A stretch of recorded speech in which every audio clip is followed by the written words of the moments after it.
This is light work. Come on, spill the tea, yeah. Ooh. Hey y'all. What's good? I'm Laura. And I'm Dee. Welcome to Spill the Tea with Laura and Dee. Our Candid Convo for today is, what is it like to order inventory for your own flip? Hell. Yeah, it kind of is. Knowing exactly what to order. Because otherwise you're going back and forth to the store. Yes. I actually have a reel coming out about that. And one of the questions was, what do you need to do to get started? Know your inventory was definitely on that list. So watch out for that. Laura It'll be out Sparkles Lerman. Yes. MJ Cook. Know your material. How did we find out our material list? We mostly worked with the contractor. Well, what the contractor gave you, so you got to define I think you got to explain the difference between what the contractor orders and what you also pick out, right? So you need tile, but I would encourage you to pick out the kind of tile you need. So your contractor is going to give you quantity. So if you have a bad contractor, you might not have enough 2x4s. That's easy to correct. Right. So by know your inventory, know the design as well, I would say. So that's actually one of the benefits, I feel like, of ordering your own inventory, is kind of having a lot more control of what you're putting in. Correct. So I think the part that was a little difficult was kind of working with the contractor to make sure that when things missed. The way I kept up with it, so I used our system, ClickUp. And within ClickUp, there's a massive list that's embedded into like a spreadsheet. And it just keeps up with like everything that we've ordered, and then I keep like a status column. So it's like, that was one of those things where, I used to audit inventory as an intern, for other companies. So coming to do this was a little easier because I kind of knew what was important, but I just put it in that spreadsheet, and every time we would bring up something new, I would add it. But then it was just coordinating to get it like ordered. I would say the spreadsheet was nice as the business partner and the person on the receiving end, just because as our contractor would give us our order, and we did it we had a full inventory sheet when we got started, which was great. We kind of had an idea of what we needed. And then for each week, we ordered new inventory. We didn't order the full project up front. A few reasons for that. One, sometimes material walks off, so you don't want too much at the house. Sometimes flips don't totally work out and you got to bail, so you want to have as least in it as possible. We won't go there. You just may change your mind. A tile may break, a box of tile may break by sitting there too long. And next thing you know, they don't have that tile anymore. So I would say we ordered our inventory as we went, but we knew up front. And it was also nice because we could watch if prices of material changed, right? Because sometimes the flips take a little bit longer for whatever reason, especially as supply chains are down. Right. I think another big factor into that too is like that original master list of what you need. It's going to change to some extent. Correct. You're going to need more of something, or you're going to need less of we have something. change orders. Right. So less of something's not too big a deal, especially depending on who you go with. Like Lowe's and Home Depot, the one thing they were good about, if you keep good records, they'll take it back. Yes. They'll take. One time they gave me cash. Just like, you want cash? I was like, I don't, but okay. They said it was faster than the actual credit. I was like, fine, I'll take the cash. Right. Knowing kind of what you need for each week or bi-weekly or whatever is nice, because to his point, he would break it down. He would send it to me. And what was fantastic about having it in something like ClickUp, and we love it. We don't get paid to market it, but we do love it. But what's nice about it is when he sent it to me, if a tile did change, he would send me the file, and there would be a link straight to that tile. So I could say, okay, this is what the tile looked like, so I need to pick something similar. Or if he had to make a decision on the fly, he was able to say, okay, this is what it looked like, and he was able to change it very quickly. And what'll be nice is as we go back through, we'll be able to watch how inflation impact our flips. We'll be able to keep up easily with the cost of everything. And also, I don't need to research toilets more than once. Right. I don't. Toilet worked the first time, it's going to work every other time. It worked. It's low flow. It was, it was a good middle of the road toilet. It wasn't super luxury, like it didn't have a bidet, but. Also, I would say know who you're going to order from too. So Home Depot and Lowe's are great options. They're great options for your bulk items, I think. I think they're... Yeah, but once you get to, and that's a good point, once you get Yep. to like specialty items, Lighting. stuff that needs to be ordered, it's like you get what you get. Yeah, lighting, we were not in love with the choices at Home Depot, and I'm glad we didn't just settle. We did pick the kitchen light, came from Home Depot, but then the living room light, which everybody that saw it, our contractors, the neighbors, the buyers, it was fabulous. It was a super cute gold light. It had like little sprees coming off everywhere. It was fabulous. We got that off of overstock.com. Right. So make sure that you know your audience and know who you're servicing, and don't overspend, because when you do leave Home Depot and Lowe's, I think it's easy to, really start seeing some pricier items when you're looking at those specialty items. And websites like Overstock, Wayfair, I think we looked on Amazon, all reasonably priced. I think our living room lighting was maybe $150, $200. It was not. I was actually happy about that. Yeah, it was great. So know where you're ordering from, know what you're ordering, and make sure you kind of keep good record of where you got it from. Right. Because you don't want to be like, oh my God, that was fabulous, and then not be able to find it later. Right. Also, keeping up with like who you can buy from.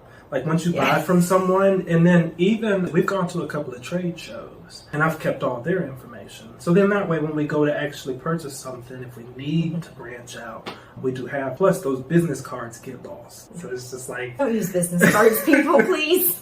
but some people, they still pass out business cards. Yeah, share your information. Why was Home Depot so awful to work with and Lowe's? Like, what was the challenge? So those biggest challenges, which is irritating because the actual logistics. So if they had something, actually getting it to us. Yeah.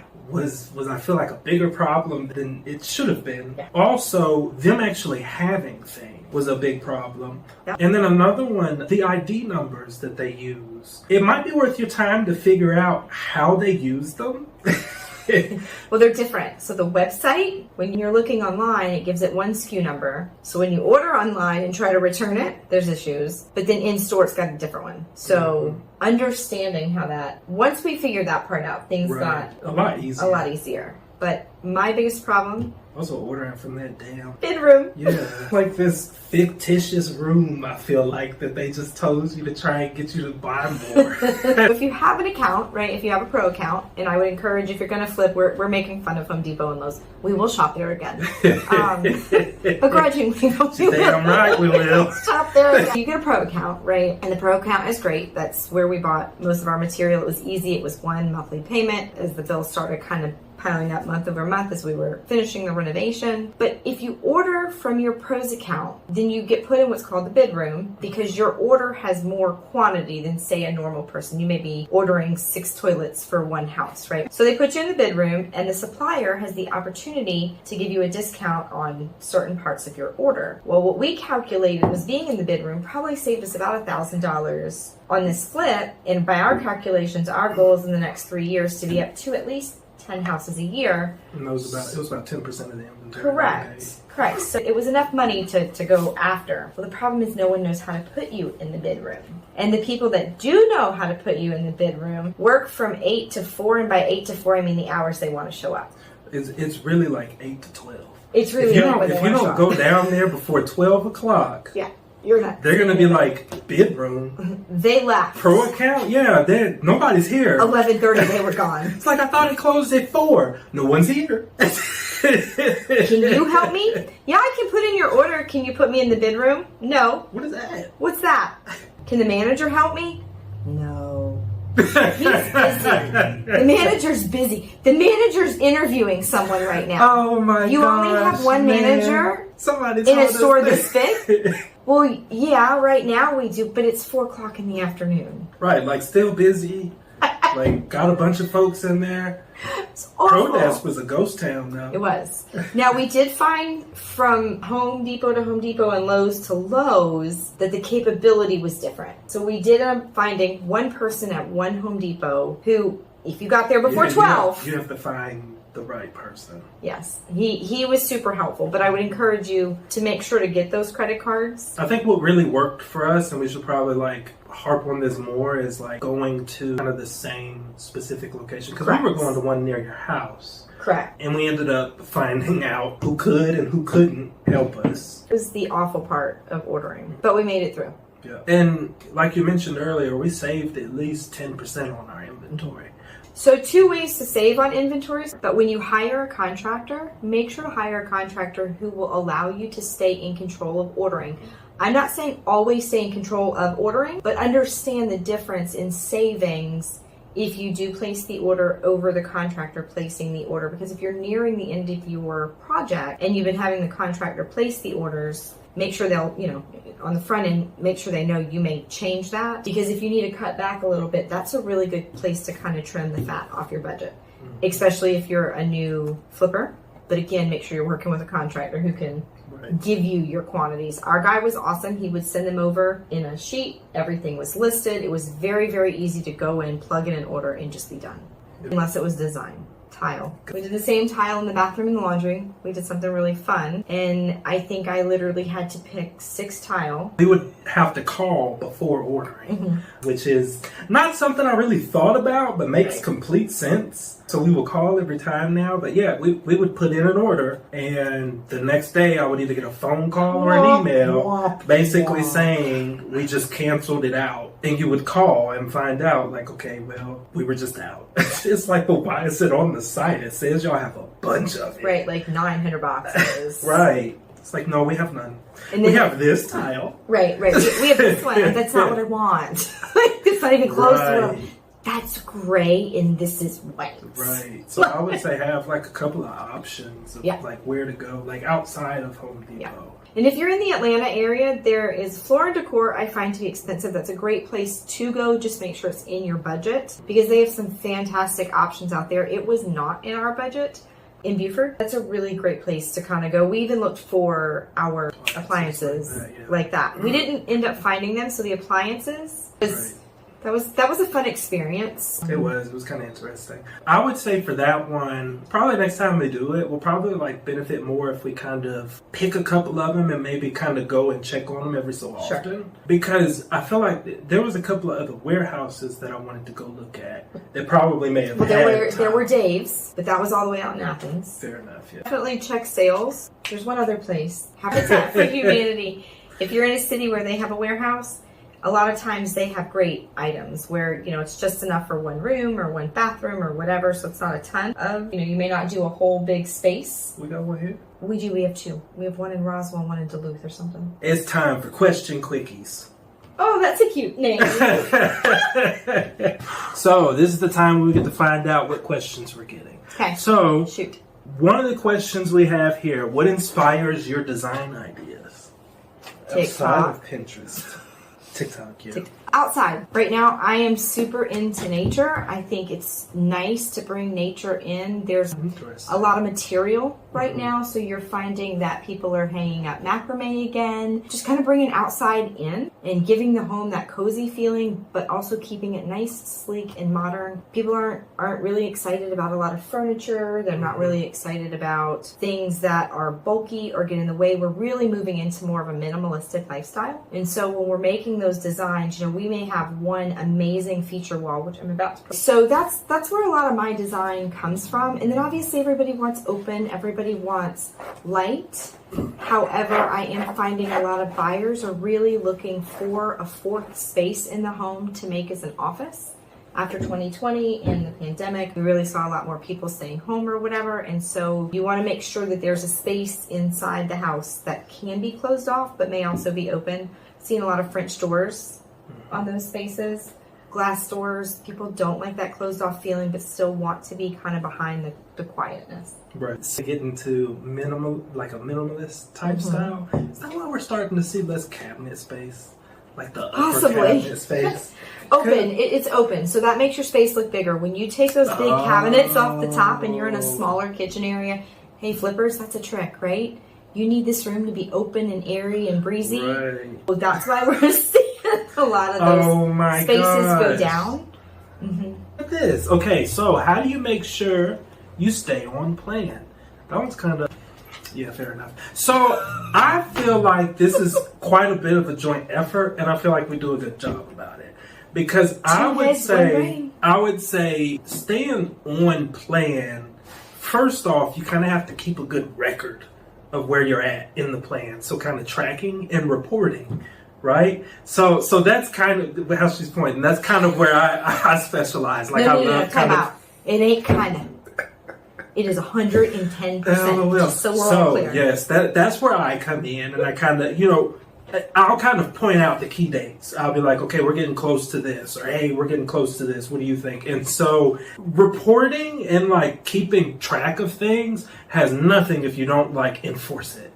And so enforcement, I feel like you kind of, because usually what will happen is I don't play. I will show you what's going on. We'll have a conversation about it. And by the time we're done with the conversation, you're already calling folks like, why is this not done? And who's going to get this done? Right. Kind of knowing where you are in a project, like Correct. Always keeping that track, and then just enforcing, whenever you see something, just jump on it. Correct. And make sure you know your end date, right? I think that's the best way to stay on track. Make sure you know your end date, and make sure when you're working with your contractor, you have that plan, right? Don't just come up with that plan on your own. Make sure it's realistic for the scope of work you're doing, because sometimes you pull down the walls, and not only do you need a contingency budget, you need contingency time, right? Which goes into that contingency budget. I mean, it's longer holding costs, more material. Exactly. But we pulled the walls down and found cast iron piping. I mean, I don't know why we didn't really think about it on the front end and why we didn't budget for it. Lesson learned. When we got in there, they were fine. I mean, they were working. They weren't rusted through. Right. However, our goal is to flip a home as if we were living there from a component standpoint. And so we got in. We had to replace all the plumbing. Wasn't as expensive as I thought it would be. However, it ate up a good bit of that contingency budget. Right, exactly. Yeah, so know your timeline. Yes. And then you can kind of say, am I on pace, am I not? And then you can make those adjustments, right? Maybe not or maybe not blow out a wall and slow the project down or whatever. Right. Sweet. Third question. What's been most exciting moment as an investor so Sold. far? Yep, selling the damn house. I feel like the best part is the damn closing date. Duh. Well, when the seller says yes to the deal, might be equally as exciting for me. So you're talking about like on the purchase side? If they come down to the number that you want? Okay, yeah. That actually is pretty exciting. You probably don't see it as often. No, it's 900 exciting. no's to one yes. Right. 999 no's for one yes. Takes a lot of phone calls. So, but I would say that is definitely my two favorite moments. I don't know if I can pick one or the other. When you get to the closing table, whether you've made money, broke even, or lost money, you did it, right? You completed the project. So there's a big pat on the back and living in the game. When you get that yes. Because you've had so many no's, right? You can only be defeated so many times. Right. That kind of goes back to that book that we were reading. Gap in the game. Yeah, but you also got to be receptive to receive when someone actually gives. That's that one yes out of 1,000. Open your hands. Right. So, sweet. Well, that's a wrap. That brings us to the end. So thanks for joining us on Spill the Tea. As always, if you found this entertaining, or if you liked this, or even if you learned something, even if you didn't, please like, subscribe, and share. Also, if you have any questions for a house flipper or a real estate professional, ask us. Drop them in the comments, and we'll answer them on one of our upcoming videos. Spill the tea, yeah. Ooh.